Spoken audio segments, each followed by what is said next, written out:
Bonjour à toutes et à tous et bienvenue à cette nouvelle webconférence relative à l'impact financier de la crise sanitaire sur les collectivités locales et intitulée 20 mesures pour soutenir et accompagner le redémarrage.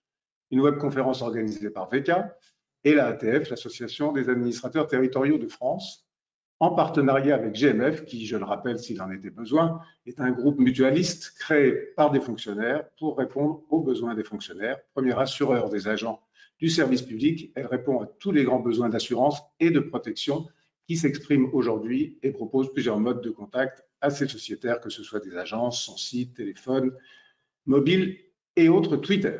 Quelques mots, s'il en était besoin également, sur l'association des administrateurs territoriaux pour dire qu'elle regroupe des femmes et des hommes qui occupent des fonctions d'encadrement, dirigeants et supérieurs dans les collectivités locales de plus de 1000 habitants.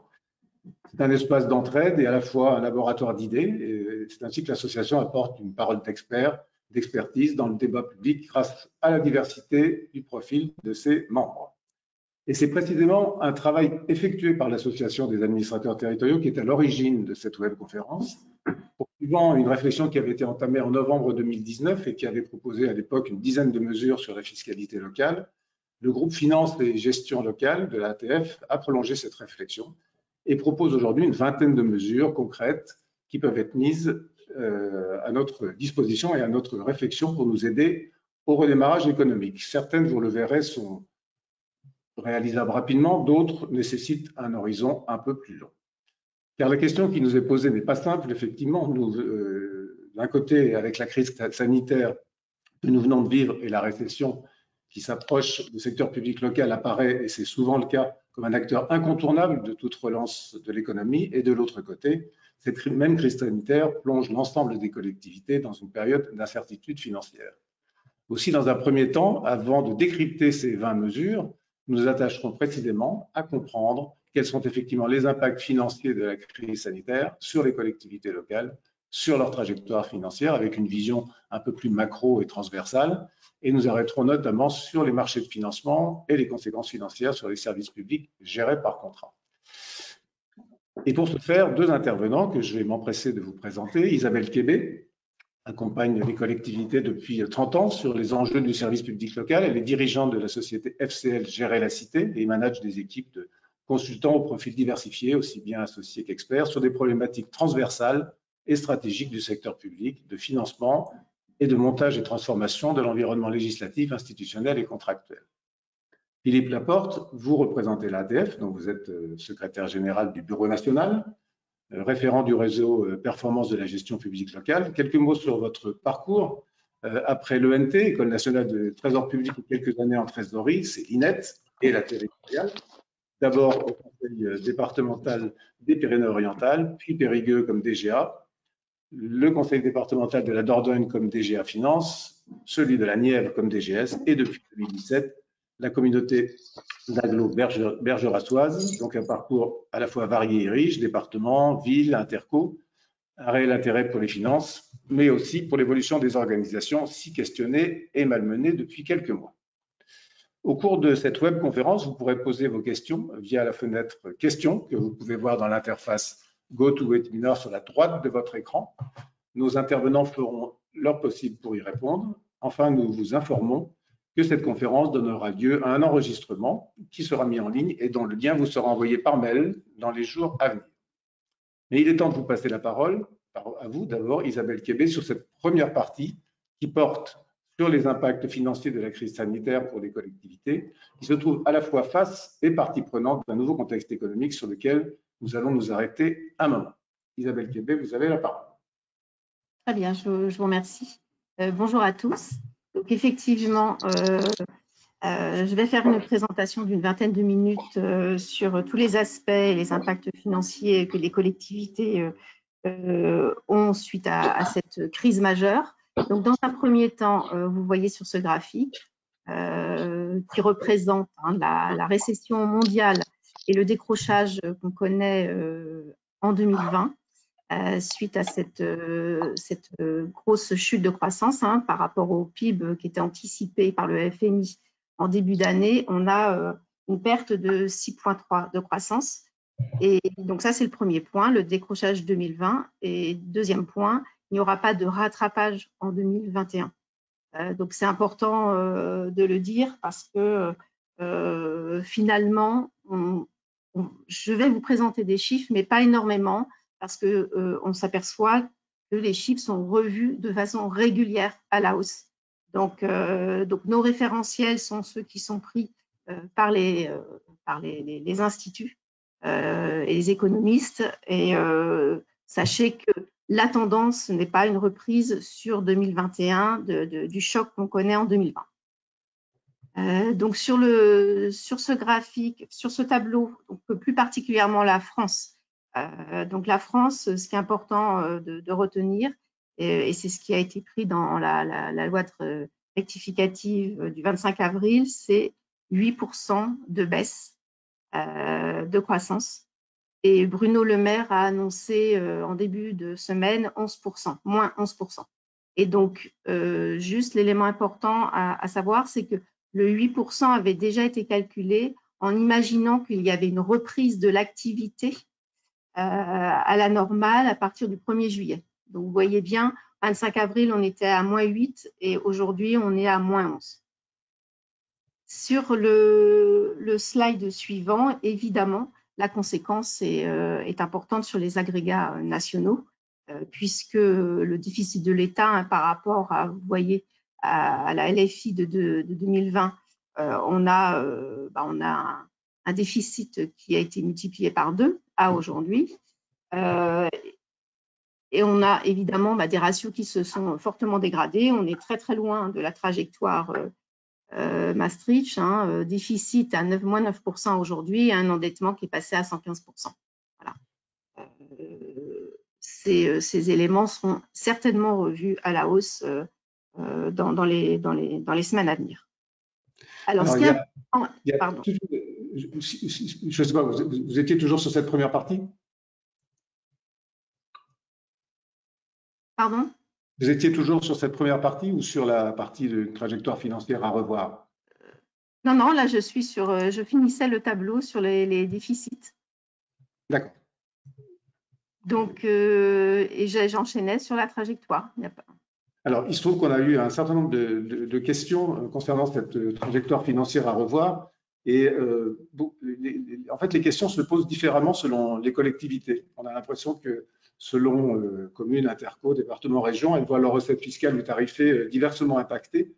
Et beaucoup de questions sont là sur quelles sont en fait d'une part les recettes qui sont les plus touchées et quelles sont les collectivités qui sont, de votre point de vue, les plus impactées. Alors, de façon générale, effectivement, toutes les collectivités sont touchées, et c'est les deux éléments qu'on va voir ensemble juste à l'instant.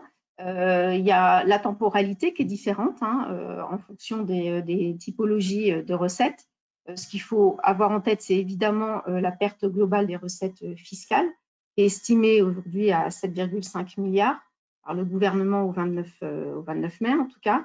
Et dans ce tableau, on vous a mis en fonction des recettes qui sont touchées, les recettes fiscales, l'horizon de l'impact. Donc la CVAE, l'horizon, il est entre N+1 et N+3. Vous savez que la CVAE 2021, donc c'est la CVAE 2020, qui elle-même est payée par les entreprises sur une référence 2019. Donc ça veut dire que le premier constat, c'est une baisse importante en 2022 dans la théorie, mais finalement, comme il y a un système de modulation des acomptes qui a été accordé de façon plus importante par le gouvernement dès cette année, l'impact majeur de la baisse de la CVAE se fera en 2021 pour les collectivités. Sur les droits de mutation, l'impact il est immédiat, c'est une chute très très importante pour les départements et évidemment les communes. Alors, il y a un effet de lissage, puisque vous savez que les droits de mutation, il y a des délais de perception. Donc là, avec l'arrêt et le confinement, il y a un décalage sur 2021 également. Le versement transport, à partir du moment où il y a le confinement, il n'y a plus de… les transports ont été réduits, mais surtout le versement mobilité, il est payé par toutes les entreprises et administrations auprès des autorités organisatrices de transport. Et finalement, avec le chômage partiel, les entreprises qui ont bénéficié du chômage partiel ne payent plus de versement mobilité, hein, puisque le versement mobilité est lié aux cotisations, l'indemnité d'activité partielle ne sont pas assujettis aux cotisations et contributions de la sécurité sociale. Donc, ça, c'est le point important, hein, de l'impact de défaillances d'entreprise et aussi de l'impact immédiat sur l'activité partielle. Donc, ça, c'est un impact majeur, hein, le versement mobilité, on le verra tout à l'heure. La TVA, sur la part, la fraction dynamique, elle subira une baisse immédiate en 2020 aussi. La TICPE de la même façon, hein, puisque c'est une taxe sur les carburants. Donc, les régions et les départements sont touchés. La carte grise, à partir du moment où il n'y a plus de transactions et qu'il n'y a plus d'achat de voitures, c'est immédiat dès la crise. Et puis, l'octroi de mer, alors ça, c'est majeur, hein, la conséquence pour les collectivités outre-mer, puisque globalement, ça représente 27% des recettes, hein, des collectivités outre-mer, des communes. Donc là, vous voyez, déjà en fonction des typologies de recettes, on pourra avoir des échéances différentes. Il n'empêche, l'impact, il est immédiat pour 2020 de façon majeure. Il va se poursuivre en 2021, essentiellement de façon majeure aussi pour le FCTVA. Et puis 2022, il y aura encore des incidences et 2023. Oui, on a eu beaucoup de remarques et d'inquiétudes, notamment d'Interco, sur le fait que la crise entraînerait des effets jusqu'à 2022-2023, notamment à travers la cotisation, la CFE. Et je ne sais pas, Philippe Laporte aussi peut nous répondre sur ce sujet-là, mais c'est vrai qu'il y a eu énormément d'inquiétudes à ce sujet-là. Alors, pour les collectivités, on en reparle tout à l'heure, mais oui. ce que là, je le vois, on vous le montre dans le graphique. Alors, ce graphique, c'est la répartition des recettes réelles de fonctionnement 2018. Et donc, ça veut dire que la partie, donc vous avez les communes, le PCI à fiscalité propre, les départements et les régions, les collectivités uniques. Donc, la partie grisée, finalement, c'est la partie qui n'est pas touchée par la crise économique. Et donc, on a mis en valeur, donc c'est une part relative, hein, on est sur 100%. Donc, quand vous voyez les communes, ouais. Vous avez des droits de mutation qui sont touchés de façon immédiate. Et la partie grisée, finalement, c'est les dotations. Et ça montre que par type de collectivité, et on va entre 5-7% jusqu'à près de 75% pour les régions. Plus la part grisée diminue, plus l'exposition au choc et à la crise est importante dans les ressources de la collectivité.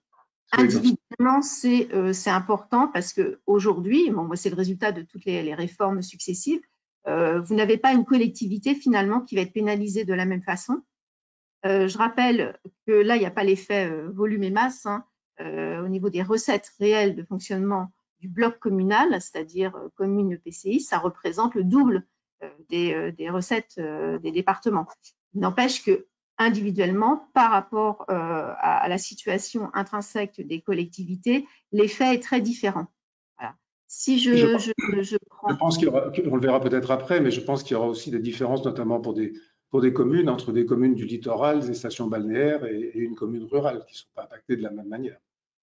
Alors, tout à fait. De toute façon, il faut personnaliser l'analyse en fonction des territoires, en fonction des établissements qui sont sur le territoire, en fonction des particularités de la collectivité pour affiner. Là, on est de façon macro. Ça permet de poser quand même les masses. Et alors, vous voyez les EPCI. Les EPCI, forcément, il y a la CVAE qui va être important comme impact et le versement mobilité. Alors là, on est en 2018, il s'appelait encore versement transport. Et le versement mobilité qui est forcément un choc immédiat important pour toutes les agglomérations qui ont des services transport, hein, puisque c'est la première ressource pour le financement du budget transport.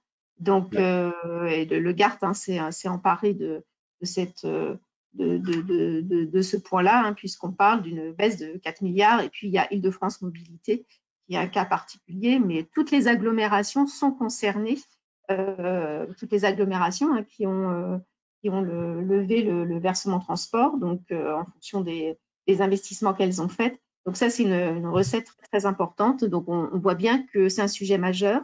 Les droits, la CVAE, ça l'est également. Puis les départements, les droits de mutation.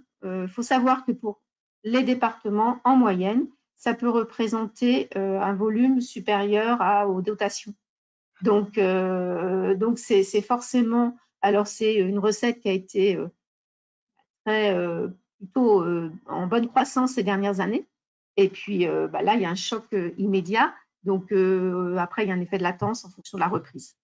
Et puis vous avez la TICPE qui est important aussi sur la part qui est concernée. Alors pour les régions, là, il y a un cumul, puisque vous avez la CVAE, vous avez la fraction de la TVA qui est concernée aussi, la TICPE et puis les cartes grises. Voilà. Ce qu'on peut voir de façon macro, les incidences. Alors, sur le plan d'urgence, alors, le plan d'urgence, nous, on le présente juste comme ça, puisque ça passera en Conseil des ministres la semaine prochaine. C'était prévu pour Conseil des ministres d'hier, mais finalement, ça passera la semaine prochaine. Donc, là, il y a des chiffres qui sont mis en avant. Alors, le 4,5 milliards, ça, c'est le plan. Il y a 750 millions pour le bloc communal. On n'a pas tellement plus d'informations. Il y a des moyennes par rapport aux 3 dernières années. Donc, dès qu'on est sur des calculs comme ça, forcément, on sait qu'il y a des retraitements qui seront à faire en fonction des transferts, etc., entre les communes et les agglos. Donc, il faudra regarder explicitement les modalités d'application. Les départements avec des avances remboursables. Donc, finalement, c'est un apport de trésorerie. Et puis, vous avez une dotation sur investissement. Et puis, il y a des mesures spécifiques sur l'outre-mer, je vous le rappelais tout à l'heure, qui souffrent énormément les régions et les communes et agglomérations. Et des régions très mécontentes, comme ils l'ont déclaré. Évidemment, les régions très mécontentes. Après, bon, vous avez vu, les régions sont fortement touchées au niveau de leurs recettes. Après, ce qui est regardé, c'est la capacité de l'épargne et la capacité de réaction par rapport à la crise. Donc, de façon générale, toutes les collectivités subissent la crise. Ce qui est important, et c'est ce qu'on a voulu écrire là, c'est que donc il y a les dépenses. On a parlé des recettes, mais il y a les dépenses. Toutes les collectivités sont sollicitées. S'il y a bien quelque chose qui a été très marqué dans cette période de crise, de confinement, c'est l'action au plus près de la population. Et donc, tout le relais des décisions gouvernementales a été pris au niveau local. Donc, vous avez les départements, les régions qui ont, compte tenu de leurs compétences, fait des dépenses soit en direction des entreprises et puis en matière sociale pour les départements, mais vous avez toutes les communes et les agglomérations qui ont des dépenses, je dirais, nouvelles, spécifiques crise, d'aide à des commerçants, d'aide à la population. Vous avez tous les jours des repas qui sont apportés. Il y a une proximité par rapport aux personnes en souffrance et en difficulté. Donc tous ces éléments-là au niveau, je dirais, local, commune et agglomération est forcément très important. Donc, les estimations, et ça c'est important pour nous, les estimations qui peuvent être faites en prospective par rapport aux incidences doivent être faites de façon individuelle pour vraiment approcher au mieux. Vous avez des types de commerces, d'artisans, d'entreprises qui sont différemment impactés par la crise. il y a une redynamique qui se fera de façon plus importante pour certains secteurs d'activité par rapport à d'autres. Donc, il est bien après d'arriver à un niveau micro de l'agglomération de la commune pour anticiper les effets pour chaque collectivité. Et puis, je rappelle effectivement que pour le bloc communal qui va aborder l'été après les élections, je dirais que ça arrive au plus mauvais moment puisque toute leur stratégie de projet pour le prochain mandat va être revue dans sa trajectoire avec des arbitrages et sûrement des arbitrages immédiats sur les investissements pour revoir et s'adapter à cette crise majeure et mondiale et qui n'a pas son précédent. Alors, je vous propose qu'on passe au marché de financement, parce qu'il semblerait qu'à ce stade, vous allez nous l'expliquer, les tensions sur les liquidités touchent encore relativement peu les collectivités. Alors, effectivement, en vous demandant s'il est possible qu'on gagne un tout petit peu de temps, parce que c'est vrai que le temps passe terriblement vite. Alors, je dirais que la bonne nouvelle dans tout ça, et ceux qui avaient connu la crise financière des banques sur les marchés financiers 2008-2009 avaient cette crainte immédiate qui s'est très vite éteinte finalement, puisque il n'y a pas eu de crise sur les marchés financiers et notamment pas de crise d'offres bancaires court terme et long terme pour les collectivités locales. Les banques ont été présentes. Le marché de la crise ne concerne pas les collectivités en soi.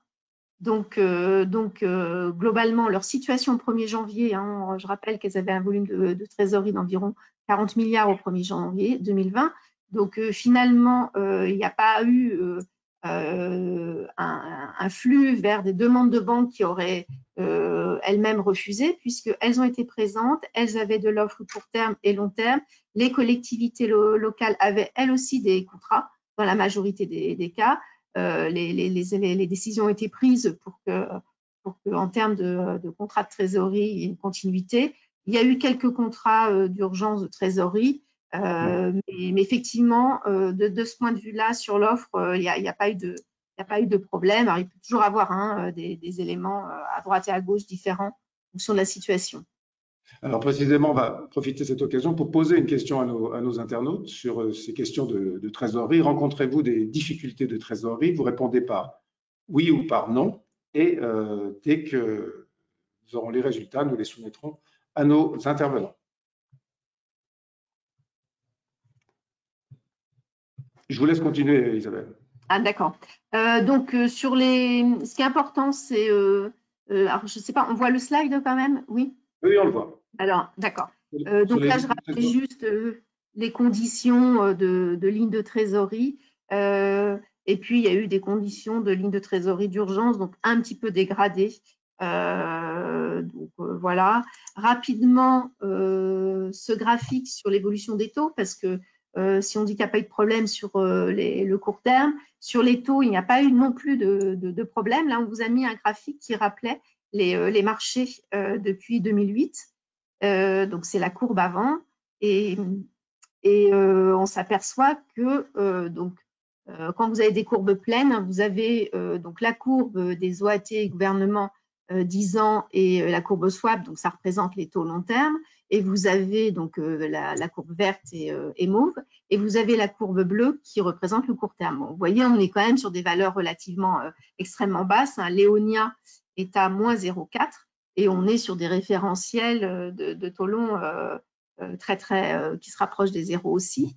Et puis, ce qui est intéressant, c'est de voir aussi les anticipations de marché, ça vaut ce que ça vaut, mais finalement, il n'y a pas non plus de remontée des taux. Et puis, avec la crise, on ne risque pas d'avoir ce problème. Donc, ça veut dire que dans le paysage très difficile pour les collectivités locales, ce point-là est important parce que il y a des ressources de financement long terme et moyen terme à des conditions de marché et de taux très attractives.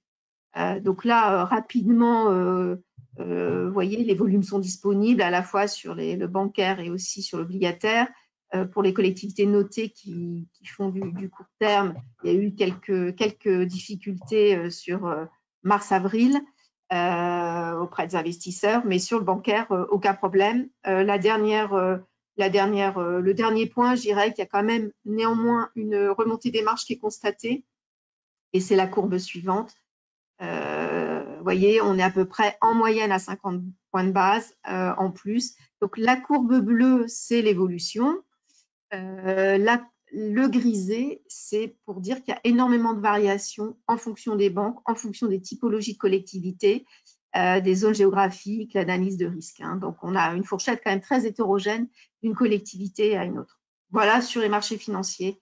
Alors, avant de passer au quatrième point, les résultats du sondage, la question qu'on avait posée sur les difficultés de trésorerie, 30% des collectivités ont cette inquiétude, mais 70% non. Voilà, dans l'échantillon qu'on a pu avoir avez-vous des difficultés de trésorerie? Alors, je pense que demain, ça va le devenir. C'est-à-dire que là, on était dans une période juste confinement. Je pense que peut-être qu'à partir de la rentrée, il y aura un petit peu plus de difficultés. Mais en tout cas, les contrats sont disponibles et les banques font leur travail. Alors, les services publics. Sur cette partie-là, je regroupe quelques questions qui nous sont posées parce que je sais qu'il y aura des éléments de réponse. C'est vrai qu'on a eu, nous, beaucoup de questions sur les types de services publics. Beaucoup vous l'évoquiez tout à l'heure sur le problème des financements de transport urbain, mis en danger par les problèmes de recettes et de dépenses supplémentaires. Les communes littorales que j'évoquais tout à l'heure sur les taxes de séjour et les recettes de casino, les clubs de sport, enfin j'en passe. Mais effectivement, on s'aperçoit que beaucoup de collectivités s'inquiètent sur le fait de devoir peut-être à un moment faire des choix dans leur politique publique. Alors effectivement, il va falloir faire des arbitrages, comme toujours, dans une période où effectivement des investissements étaient prévus sur les mandats nouveaux. Il y aura des arbitrages. C'est pour ça qu'il faut regarder de façon très précise les incidences pour chacune des collectivités. Alors, sur les contrats, nous, on vous a fait une présentation assez synthétique qui montre la différence qu'on peut avoir en fonction des secteurs d'activité et des contrats publics. Donc, voilà, confinement, les équipements culturels et sportifs, ils ont été à l'arrêt immédiatement. Donc, fermeture des équipements, pas de continuité de service public. On a les secteurs qui ont fortement réduit leurs interventions. Donc, c'est forcément le secteur des transports et du stationnement, puisque le stationnement, il était gratuit pour toutes les communes sur la voirie municipale. Et puis, vous avez des services publics qui ont continué, et notamment, c'est tout le service public de l'eau et des déchets. Et à chaque niveau de ces services, notamment sur l'eau et les déchets, il faudra examiner les reports qu'il y a pu avoir entre le volume d'eau des ménages qui a forcément augmenté compte tenu du confinement et puis le volume d'eau qui a fortement baissé pour les industriels. Et là aussi, il faudra examiner au cas par cas en fonction du syndicat d'eau sur son territoire. Alors, ce tableau vous présente plusieurs choses. Juste, je complète par rapport à ce qui était précédemment. C'est important dans les négociations que chacun aura avec ses opérateurs d'avoir en tête que les opérateurs ont bénéficié de l'aide que le gouvernement a apportée de façon importante, ce qui n'avait pas été le cas en 2008, de façon importante aux entreprises.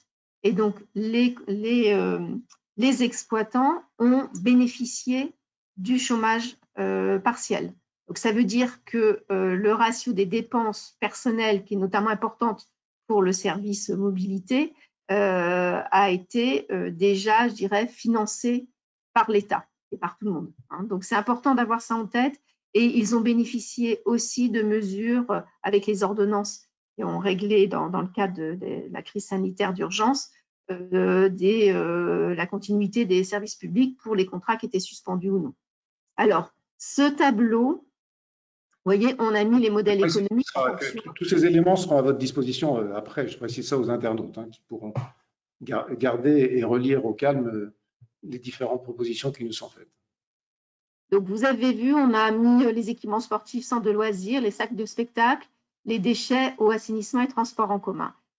Pour chacun de ces secteurs, le modèle économique, il est évidemment différent. C'est ce qu'on appelle déficitaire à partir du moment où il faut une subvention d'équilibre. Et puis, vous avez les secteurs qui sont en équilibre avec les recettes adéquates pour les services déchets, eau et transport en commun, qui est un secteur structurellement déficitaire. Ce qui est important derrière, c'est le poids des recettes propres à chaque service. Donc, les équipements, ça dépend ça peut être très variable. Et puis, les transports en commun, là, c'est effectivement les recettes propres qui ont chuté.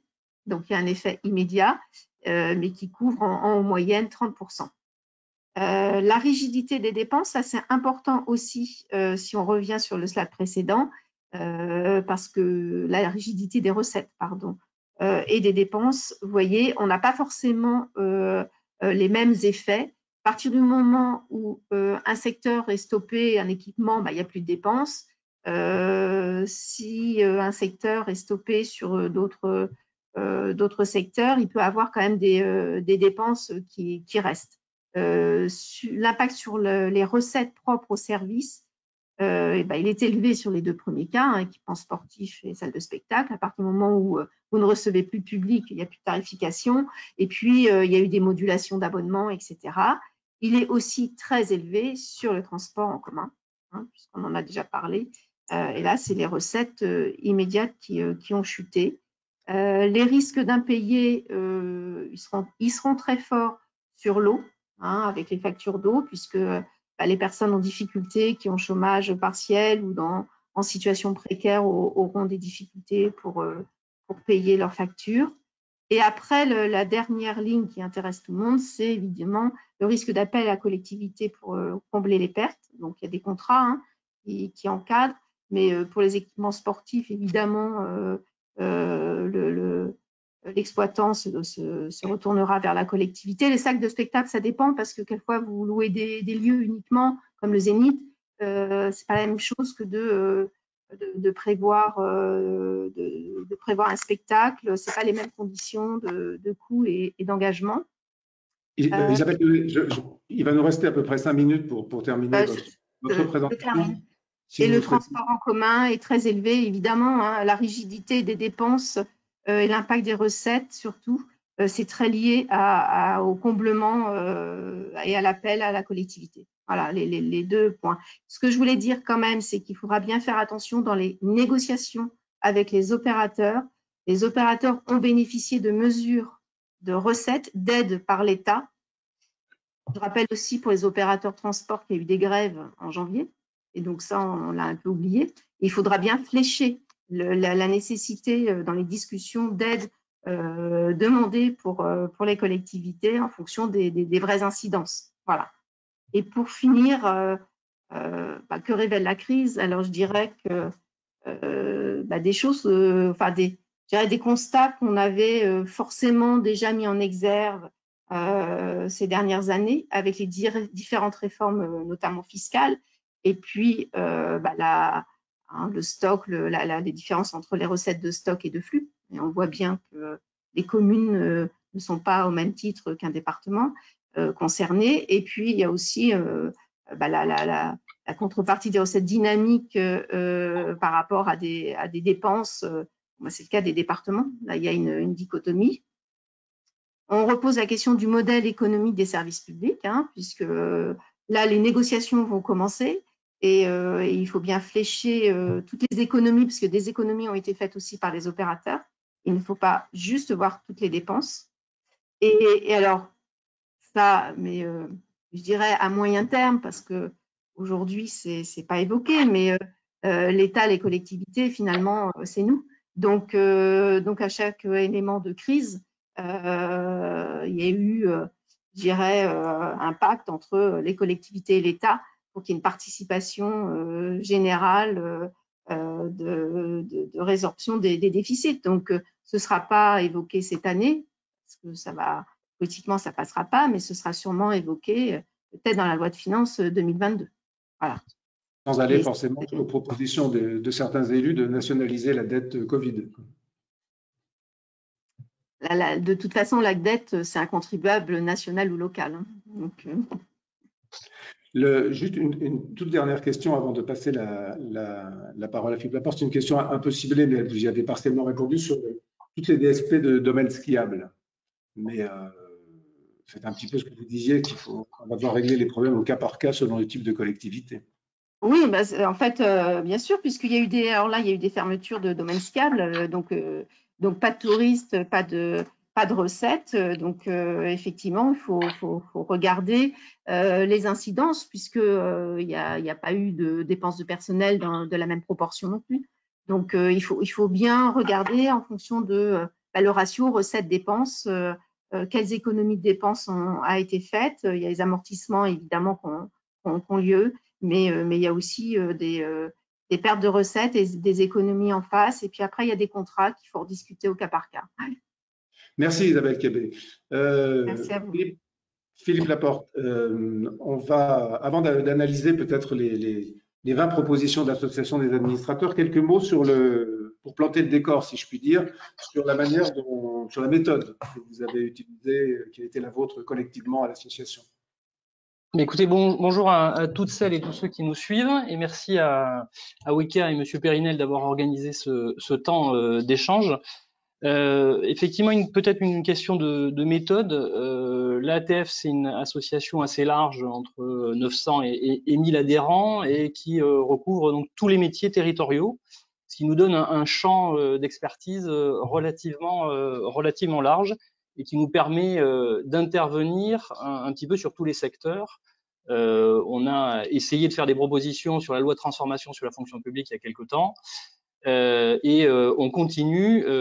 C'est un débat qu'il y a eu au sein de l'association et depuis 6 ans qui a été tranché, en sachant que on ne se prend pas pour des élus, mais on se permet d'intervenir dans le débat public. Une précaution. Oui, bien sûr, en toute modestie. Mais effectivement, il nous semble qu'on peut avoir et qu'on s'autorise à avoir des idées, on s'autorise à les formaliser et à les présenter dans le débat public. Donc, sur la méthode, effectivement, on est organisé en groupe de travail, et ce groupe a permis on est 16, et donc il y a eu 12 contributeurs qui ont permis de formuler une vingtaine de propositions. Alors, vous les avez évoquées aussi. En novembre 2019, on avait fait un certain nombre de propositions fiscales, 10 propositions fiscales qui étaient avant la crise. Et on ne peut pas dire que ce qu'on avait écrit, eh bien, on a été détrompé par cette crise qui est un peu inédite. Après tout, il ne fallait pas être grand clair de savoir que les bouleversements dans les recettes fiscales des collectivités auraient des impacts au premier ressaut de la crise. La crise, on sait qu'il y en a une, grosso modo, tous les 10 ans. 78, 87, 98, 2008. Bon, celle-ci est un petit peu en retard, sans doute parce qu'il y avait eu énormément de liquidités qui avaient été injectées par la Banque centrale européenne. Voilà. Donc, elle était en retard, mais elle s'est rattrapée un petit par son ampleur. Elle s'est rattrapée. Alors, elle est un petit peu quand même, elle est un petit peu inédite, parce qu'elle n'est pas due à un facteur endogène, mais un facteur exogène, on va dire, à l'économie, une sorte de signe noir, pour reprendre le terme de Monsieur Taleb. C'était un événement imprévu, mais ça ne voulait pas dire qu'il était imprévisible, et du coup, qui a fait un choc sur la demande. Puisqu'on ne peut pas dire que l'offre n'existait pas, pour prendre l'industrie automobile, l'offre existe, elle est pléthorique. Simplement, il n'y a plus de demande. On a mis nos sociétés à l'arrêt. Donc, effectivement, elle est un peu étonnante, cette crise. Et donc, on a travaillé pour structurer ce qui nous semble être de façon à accompagner la demande. Alors, il faut être très modeste. Et en la matière, vous savez, c'est des proches qui disent un expert, c'est quelqu'un qui vous expliquera demain, pourquoi ce qu'il a prévu hier n'est pas arrivé aujourd'hui. Alors, on va éviter de sombrer dans l'expertise un peu sentencieuse. Malgré tout, on voit bien qu'il y a certains freins, certains blocages, et donc il nous semble qu'on peut accompagner. Alors effectivement, je reviens sur la modestie. Quand on voit les énormes sommes qui vont être mises en œuvre au niveau européen, 750 milliards sous forme de 250 milliards de prêts, 500 milliards de dotations, on va dire ce qu'on propose, ça peut apparaître comme des mesurettes. Enfin, en tout cas, nous, on connaît le secteur local et on sait sur quel axe on peut intervenir. Je le redis, en cohérence avec les mesures qu'on avait proposées en novembre. D'ailleurs, il y en a certaines qui ont été reprises, mais les blocages demeurent. Est-ce que les propositions que vous allez nous présenter font partie de ce que vous avez proposé dans vos auditions sur le rapport Cazeneuve? Alors, on a envoyé effectivement nos propositions aux associations d'élus, parce qu'évidemment, c'est les élus qui décident. Donc, on a une fonction, on va dire, de lobbying. Enfin, voilà, on présente ce qui nous semble être pertinent. Et après, c'est les élus qui prennent ou pas, qui piochent, on va dire, les mesures qui leur semblent intéressantes. Ça a été envoyé effectivement aussi au député Cazeneuve. Son rapport d'ailleurs n'est pas définitif et il a fin juin, c'est ça. Voilà, jusqu'à fin juin. Donc on est bon dans le timing pour proposer un certain nombre de mesures en espérant que certaines seront reprises. Alors ce que je vous propose, excusez-moi de vous couper Philippe, c'est que vous dérouliez ces 20 propositions et puis que je vous laisse le faire tranquillement, si je puis dire, et humblement, comme vous l'avez proposé, et que je regroupe quelques questions qui nous sont posées à la fin de votre intervention. Très bien. Alors, effectivement, en 20 minutes, je ne peux pas rentrer dans le détail des mesures. Et certaines, alors, voilà, on a essayé d'être relativement cohérent. J'insiste sur un point aussi. Ces mesures sont issues d'un débat démocratique qui a eu lieu le 20 mai dernier au sein du conseil d'administration. Il y avait des points d'équilibre à trouver entre, on va dire, les interventionnistes et les libéraux. On est une association très diverse. Ce qui nous caractérise aussi, c'est qu'on essaie d'être avant tout pragmatique et pas des idéologues. C'est M. Guénaud qui disait il faut rien s'interdire. Si ça marche, ça marche. Il faut voilà. Et donc on a peut-être justement une certaine liberté. Et comme on intervient aussi dans toutes les collectivités, on n'a pas à défendre une strate de collectivité par rapport à une autre. Donc on essaie d'avoir une vision globale et d'équilibre. Donc, effectivement, à l'écran, on a essayé de regrouper ces mesures sous 4 axes. Je le redis, elles seront publiées, diffusées. Donc après, pour ceux qui nous écoutent, ils pourront revoir le détail de ces mesures, hein, qui sont parfois très techniques et parfois très généralistes, et certaines parfois applicables à très court terme. Donc, qui pourraient, pourquoi pas, être… Il y en a… Ce qui nous rassure aussi, c'est qu'un certain nombre de mesures sont reprises. Enfin, elles ne sont pas reprises. Enfin, en tout cas, on n'a pas tapé à côté.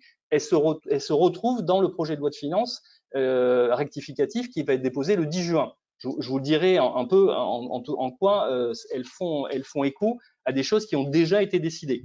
Donc, c'est plutôt rassurant et plutôt cohérent sur ce qui va être décidé.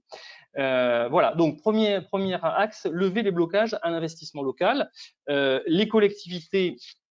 En 2019, c'était 271 milliards de dépenses locales, 20% des dépenses publiques et 11% du PIB. Et on le sait, c'est 53 milliards d'investissements. Les collectivités portent 60% d'investissement public. Donc, un redémarrage rapide, ça passe par une accélération de l'investissement. Et c'est pour ça aussi que le fait d'organiser le second tour des municipales était important parce qu'évidemment, des élus en place vont pouvoir décider rapidement plutôt que de gérer les affaires courantes. Voilà. Donc, alors, je vais citer, et puis vous m'arrêterez peut-être, je ne vais pas rentrer dans tout le détail. Bon, engager un plan de rénovation énergétique du patrimoine local, on peut retrouver ça fait un écho dans ce qui a été décidé, le triplement de la décile, c'est évidemment pour intervenir sur le patrimoine local. Ce qui nous semble important, c'est que parfois, le mieux est l'ennemi du bien. Donc, toutes les normes aussi de rénovation énergétique, donc c'est comme ça qu'on l'a dit aussi dans la fiche, il faudrait peut-être un peu les assouplir. Ce qui compte, c'est qu'il y ait des commandes, que ça améliore le patrimoine local, mais aussi il faut faire preuve d'une certaine souplesse voilà, et privilégier parce que les projets nouveaux, ça prend beaucoup plus de temps, je passe les maîtrises d'œuvre, etc. Là, l'idée, c'est de privilégier la rénovation des bâtiments existants, donc un objectif de développement durable, mais il nous semble que ça permet d'intervenir et de dépenser, entre guillemets, et de donner du travail et à manger aux entreprises locales plus rapidement. Donc voilà, ça c'est le premier point. Adapter le calendrier d'attribution de certaines dotations, des CIL, des ETR. L'État fonctionne sur des lois de finances avec des règles annuelles et qui ne correspondent pas forcément au cycle mensuel budgétaire. Beaucoup de collectivités votent leur budget. Alors, il y en a qui votent en décembre, mais il y en a qui les votent plus tard. Et du coup, il y a parfois un décalage.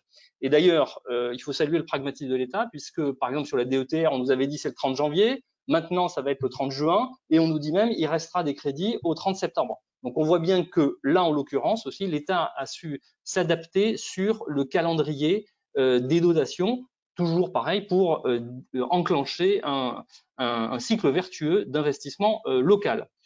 Une mesure, ensuite la troisième, rehaussement du seuil des procédures marché public. Donc, je ne vais pas vous faire le récapitulatif de tous les changements qu'il y a eu sur les marchés publics et les seuils. Bon, on est à 40 000, peut-être que de façon dérogatoire, cette année, on peut monter à 80 000. Voilà, et ça, là aussi, ça permet de faciliter les commandes publiques et de les accélérer.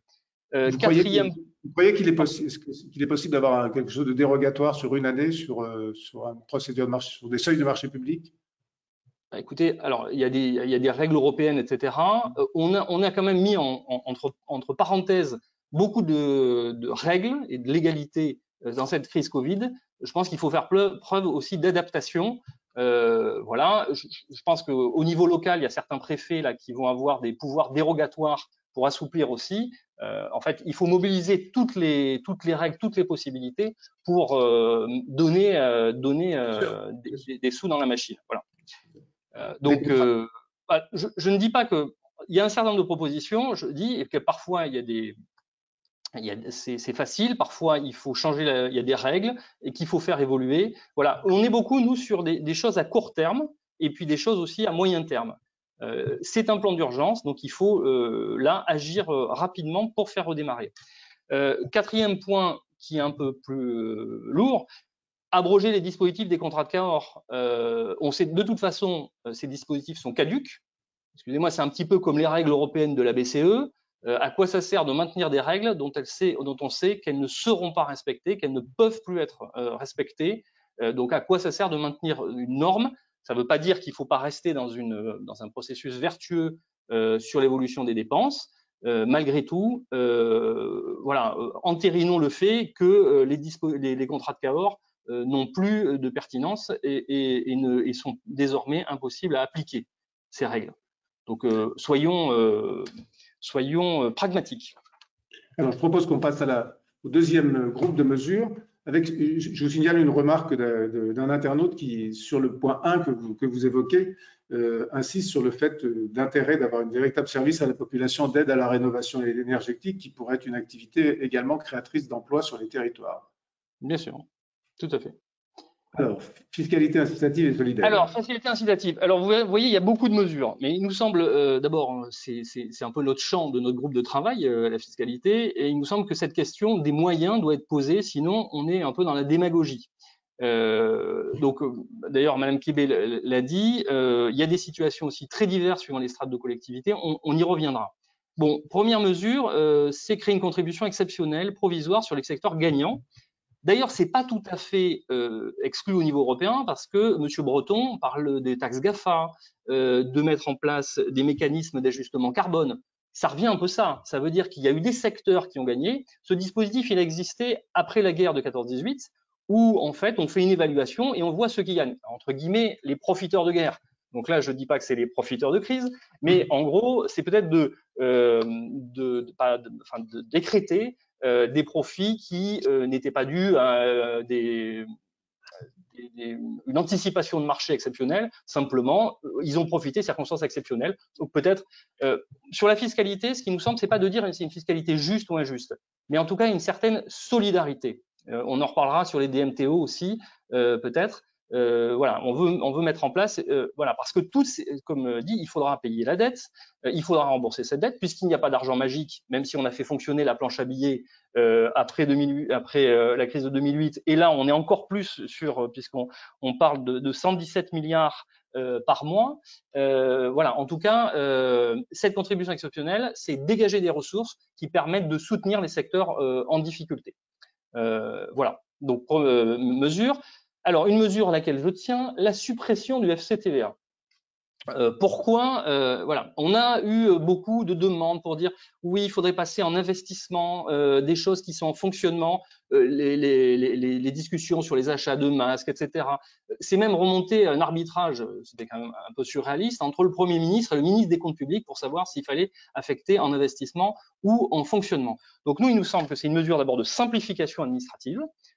On supprime le FCTVA. Alors, on ne peut pas assujettir tout le fonctionnement des collectivités au FCTVA. Ce serait plutôt en dépenses le 0,11 et en recettes le chapitre 70 et 75. On ne va pas évidemment faire de la TVA collectée avec les impôts et de la TVA déductible avec les aides sociales. Excusez-moi, je suis un peu technique, mais en tout cas, ça a l'avantage de simplification administrative. Ça veut dire que c'est l'administration fiscale qui traiterait les déclarations de TVA. On se pose plus les questions d'assujettissement ou pas d'une activité à la TVA. Et autre avantage aussi, ça permet d'accélérer le remboursement de la TVA, puisque aujourd'hui, à part les EPCI qui sont au trimestre, les autres doivent attendre 1 an. Donc là, ça permet d'avoir des fonds qui reviennent régulièrement et aussi d'alléger la section de fonctionnement. Alors, il pourrait y avoir effectivement des effets. Je pense que ça peut être un peu coûteux pour l'État, mais l'État sait faire par rapport à côté de ça pour récupérer des dotations. Il pourrait y avoir un jeu à somme nulle, mais en tout cas un processus vertueux pour alléger les sections de fonctionnement, puisque ce qui compte aujourd'hui dans le redémarrage, c'est effectivement de consommer entre guillemets. Voilà. Alors, réviser la répartition des paniers fiscaux par strate de collectivité. Donc ça, c'était déjà dans nos propositions de novembre.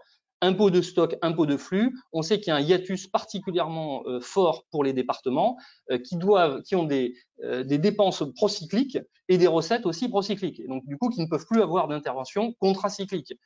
Ils vont être dans l'ornière avec des dépenses sociales qui vont exploser. Je ne sais pas quel sera le taux de chômage, mais il risque d'être quand même relativement important. Donc, des dépenses de. Il va y avoir un vrai problème sur le RSA. Ça, voilà. Là aussi, la FIGES, qui est une association qui est partenaire avec nous, avait fait une note en juin de l'année dernière, disant qu'il y avait un hiatus entre effectivement un effet de ciseau qui se produit d'ailleurs. Alors, dans les propositions fiscales, nous, on avait…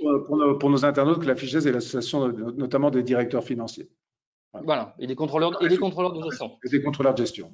Voilà. Sur les DMTO, on avait une proposition qui était un peu originale. En fait, on voit que bon, il y a le problème, c'est la répartition des DMTO. Donc, on met en place des fonds de péréquation des DMTO, mais avec des mécanismes contre-péréquateurs. Là aussi, on monte des usines à gaz incroyables.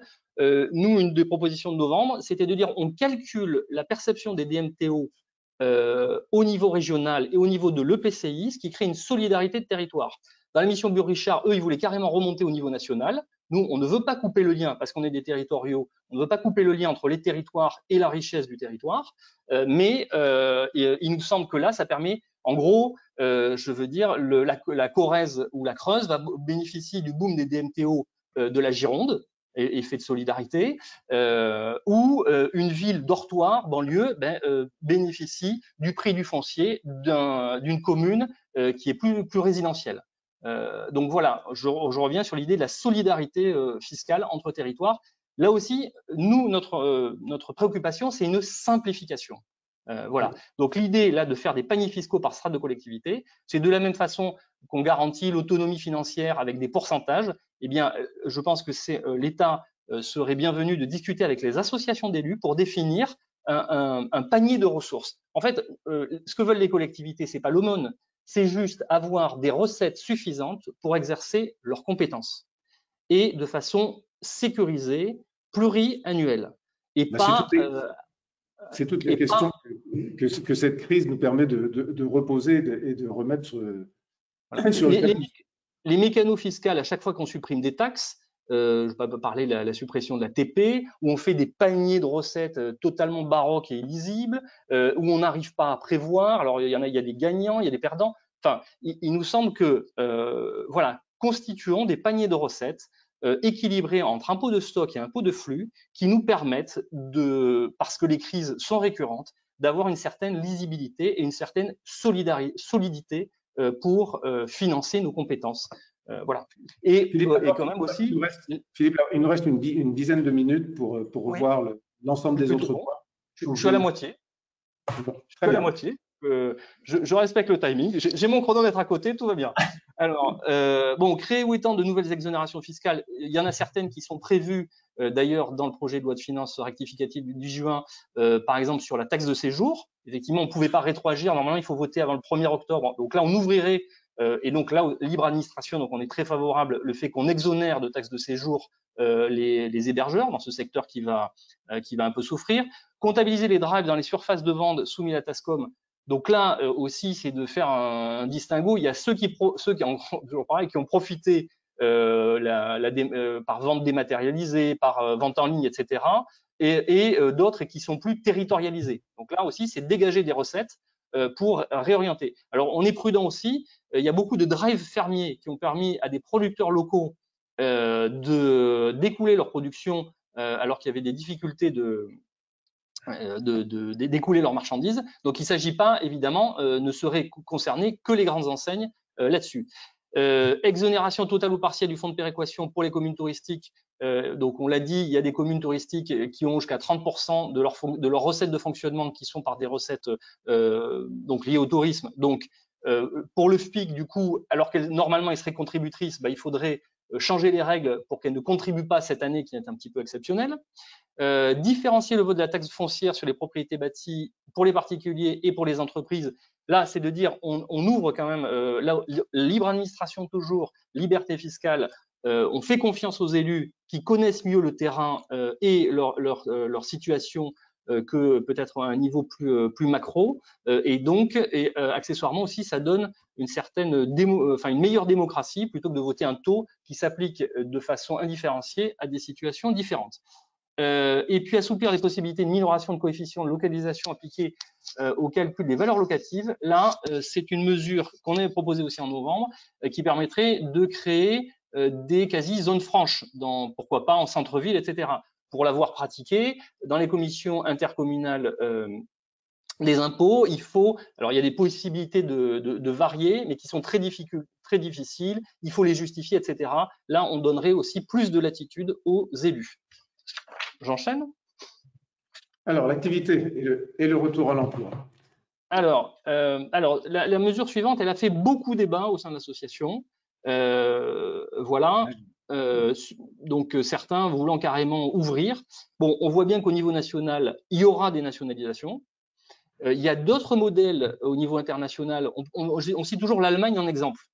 On sait que, par exemple, dans les Sparkasse, les lenders interviennent, les élus font partie. Donc là, nous, on est plus modeste. On ne dit pas qu'il faut ouvrir dans le secteur bancaire, voilà. Mais il nous semble intéressant d'élargir le système qui est aujourd'hui uniquement pour les régions de prise de participation dans des entreprises aux intercos. Alors, il y a des mesures de protection, d'encadrement pour éviter des dérives, mais encore une fois, il faut être pragmatique. Tout ce qui peut marcher, on l'ouvre et on essaie de le mettre en place.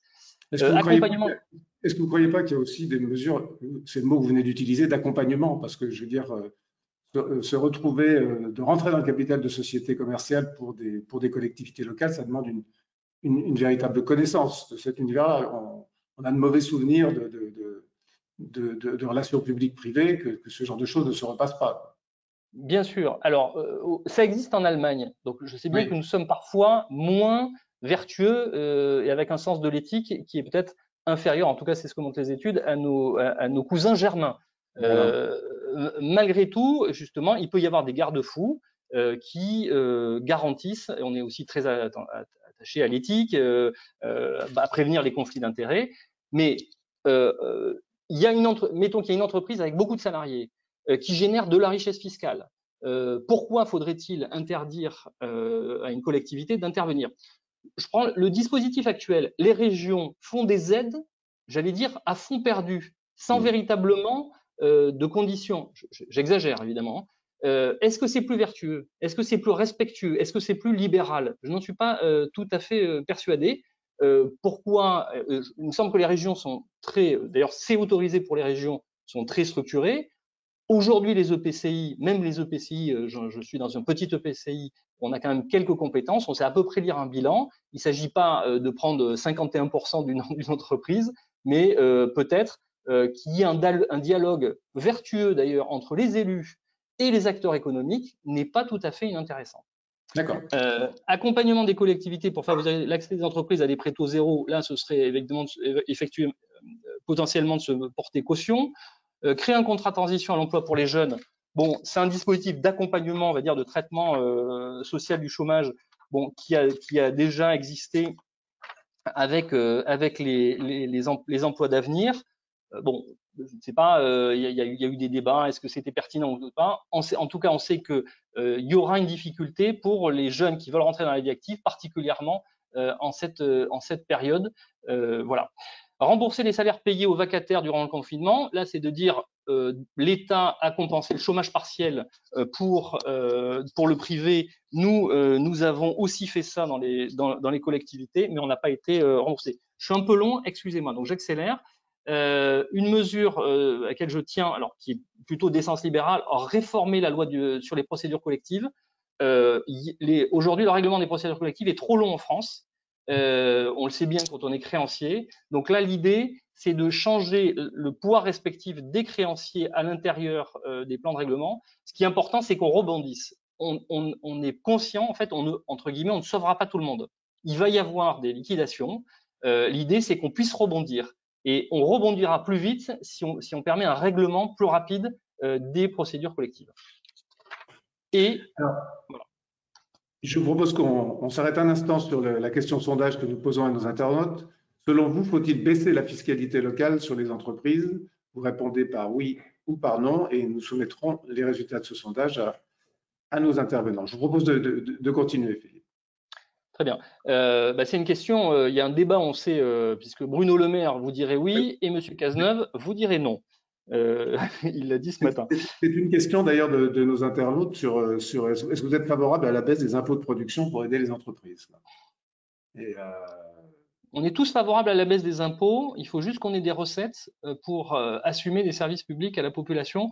Et on a vu pendant cette période que tous n'étaient pas totalement inutiles. Faciliter sous la forme, donc ça, l'entrée au capital des sociétés commerciales pour les EPCI. Attendez, je pense qu'il y a une petite. Pardon. Alors il y avait une coquille. En fait, c'était affecter davantage de fiscalité environnementale aux régions et aux EPCI. Donc ça augmentait la part de TICPE. C'est ma faute. Hein. Il y a eu un mauvais copier-coller. Donc ça, c'était la mesure 18. Compenser intégralement aux collectivités l'exonération de taxes foncières sur les propriétés. Voilà. En fait, là, c'est de dire on sort cette exonération qui est dans l'enveloppe normée et donc qui subit le rabot de l'enveloppe normée quand il y a des baisses ou des réaffectations de moyens. Ça permet de dégager 93 millions dans les quartiers politiques de la ville. Et enfin, lancer un plan numérique solidaire. Là, effectivement, c'est un peu plus long, c'est un peu plus à long terme. Il faudrait lancer une étude nationale sur les usages numériques, l'articuler avec un mouvement d'éducation populaire aux usages du numérique et une filière de production d'ordinateurs smartphones à bas coût avec des composants reconditionnés dans une logique de fair trade. Voilà.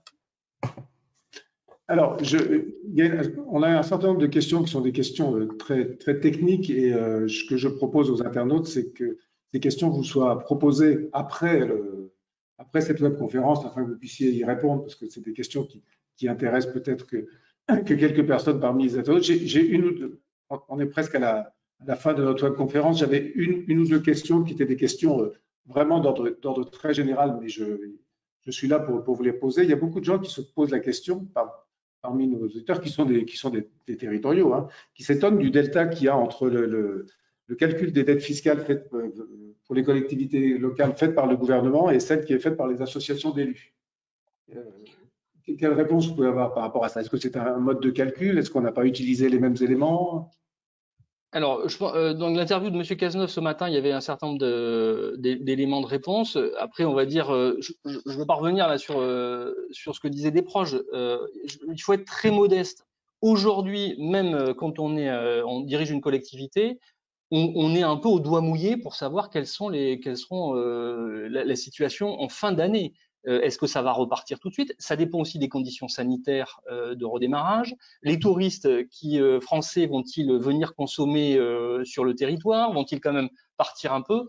Voilà, entre les collapsologues et les optimistes, effectivement, souvent la vérité, elle se trouve entre les deux, mais quelquefois, elle penche plutôt d'un côté ou de l'autre. Donc là, je me refuse à faire trop de prévisions parce que sinon, on prend le risque d'être démenti par la réalité. Isabelle Québé, sur ce point-là. Oui, c'était la prudence que j'avais émise en début de présentation. Il y a beaucoup de chiffres qui circulent. Il faut toujours vérifier sur quelle base ils ont été faits. Et il y a des baisses certaines qui sont constatées. Le versement transport, il est constaté immédiatement. Donc, les AOM sont capables de vous dire c'est moins 20%, etc. Après, pour faire des simulations à la fin d'année et à N+1, on est obligé de prendre des hypothèses. Et donc là, ça peut être effectivement en fonction ça peut être aléatoire. En tout cas, il faut raisonner en fourchette, hein, je pense. Il y a quand même des ordres de grandeur qui sont là. Ça, c'est le deuxième point. Puis après, il y a aussi forcément un jeu entre le gouvernement et les associations. Mais ce qui est important, c'est de revenir à un niveau micro et essayer d'être le plus proche possible de ses propres difficultés et essayer d'être cohérent dans les hypothèses qui expliqueraient les pertes fiscales. Monsieur Perrien, ce que je voulais dire aussi, c'est qu'en fait, on est plutôt, enfin, les prévisionnistes sont plutôt rassurants sur le fait que, bon, finalement, les collectivités ont une bonne santé financière. Le bloc communal, effectivement, enfin, particulièrement les communes qui ont récupéré le foncier, ont des ressources stables. Donc, ils vont avoir des pertes de recettes, mais ils vont avoir des pertes de dépenses. Moi, je suis plutôt plus inquiet, on l'a dit, pour les départements, pour les EPCI, et particulièrement à court ou moyen terme. C'est-à-dire que si on a une explosion du chômage, des fermetures d'entreprises, forcément l'an prochain, Monsieur Cazeneuve disait oui, ce sera pire, c'est en 2020 où ce sera le pire. Tout dépend comment ça redémarre. Le pire n'est jamais certain, mais il faut être aussi sceptique et l'envisager. Donc cette année, on va dire, je pense que la situation financière des collectivités va rester plutôt pas mauvaise. Pour la suite, on n'en sait absolument rien. Oui, c'est vrai qu'il y a beaucoup de questions sur l'impact de la CFE sur les interco, notamment jusqu'à 2022-2023. Alors, je vous donne la réponse au sondage. Selon vous, faut-il baisser la fiscalité locale des entreprises? 41% ont répondu oui, 59% ont répondu non. Je ne sais pas si ça vous fait quelques commentaires. Il faudrait juste demander aux 41% qui ont répondu oui, par quoi on le remplace? Parce que vous connaissez cette bande dessinée très ancienne du sapeur camembert qui creusait un trou pour baucher un autre trou. On pouvait poser la question pour la TH. Qui va payer les 22,8 milliards qui ont disparu pour les collectivités? Alors, je pense qu'il va y avoir des répartitions, mais enfin, au bout d'un moment, c'est des questions désagréables. Comment on finance les services publics locaux? On peut toujours essayer d'être meilleur, d'améliorer notre performance. Au bout d'un moment, tout ça, ce sont des discours incantatoires et performatifs. Ce qui m'amène à une dernière question qui nous a été posée. Faut-il remettre en cause la suppression de la taxe d'habitation? Alors, nous, on ne l'a pas proposé. Certains étaient partisans de la proposer. Je pense qu'il faut être réaliste aussi. Elle est actée. On peut se faire plaisir en disant il faut supprimer la suppression. Mais elle n'aura pas lieu. Donc, il nous semble plus intéressant d'être concret et de proposer une évolution et une évolution fiscale, comme on l'a dit, qui nous permettent d'être plus solides et plus à long terme pour éviter de supporter ces variations, particulièrement les départements, les EPCI, comme cela a déjà été dit. Très bien. Écoutez, malheureusement, nous arrivons à la fin du temps de nos dispositions pour cette webconférence que nous allons conclure. Pour tous ceux qui n'auraient pas eu de réponse, il y en a eu certains à leurs questions. D'une part, VK continue à vous accompagner par le biais de son service VK en ligne expert, auquel vous pouvez poser ces questions. Et comme s'étaient engagés nos deux intervenants en début de webconférence, je leur transmettrai ces questions de manière à ce que vous puissiez répondre. Philippe Laporte, je vous passe la parole dans un instant. Oui. Non, c'est juste pour dire les questions que les gens peut-être lisent les fiches. Je pense qu'ils auront dans le détail des fiches un certain nombre de réponses aux questions qui peuvent se poser, puisqu'elles sont plus détaillées que ce qu'on a pu faire là. Bien entendu, d'accord. Qui seront sur le site de De l'association. l'ATF. Oui, oui, et Oui. puis bon, on va essayer de communiquer largement ces propositions et le détail. Très bien. Écoutez, merci à vous deux pour votre Merci à vous. disponibilité, Merci. pour la générosité de vos propos. Merci à GMF et à l'Association des administrateurs territoriaux. Et à très bientôt pour une autre webconférence qui aura lieu le 11 juin à 11 h sur comment éviter que la reprise soit une nouvelle crise. À bientôt. Merci, au revoir. Au revoir.